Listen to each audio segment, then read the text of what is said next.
Did you know that the Lord's hand was on your life well before you even came to him? I got this story. So this was some years ago. My son had to be like 1 or 2 years old. So this probably was back in like 2013, 2014, something like that. And I remember it was one day I was looking for an escape. I just wanted to get out of the house. I wanted to go and meet my friend so me and her could have drinks. And I was getting ready and I was on my way out the door. And I think I didn't have a babysitter that day. So she had a son as well. So I was going to take my son over there to play with her son. And so when I was on my way out the door, my sister stopped me.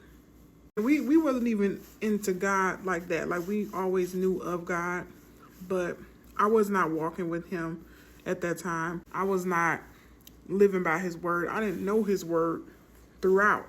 I couldn't tell you a scripture off the top of my head. And so I was on my way out the door and she stopped me. And my sister was like, I got a bad feeling. I was like, about what? She was like, I don't think you should leave out. I don't think you should go over your friend's house. So me, being rebellious, I'm like, okay, I'm not thinking nothing of it. So I'm about to go anyway.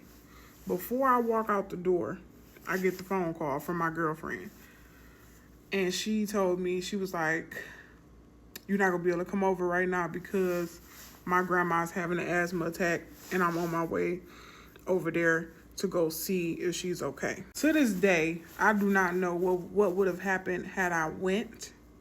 But I know that the Lord was trying to stop me well before. Like, he was trying to make sure that I did not leave out that day.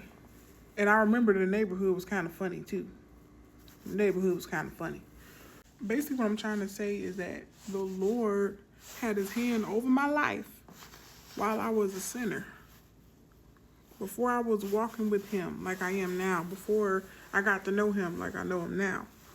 The Lord been pursuing me, and I was well aware that the Lord was pursuing me for all of my life. I always knew that the Lord was calling me to do things, but I was not yet ready to do the things that he wanted me to do, to follow him fully, to give up everything that I was currently doing. So I got a scripture for y'all. It says, this is in Psalm 139:13, okay? It says, for you created my inmost being. You knit me together in my mother's womb. Your eyes saw my unformed body. All the days ordained for me were written in your book before one of them came to be.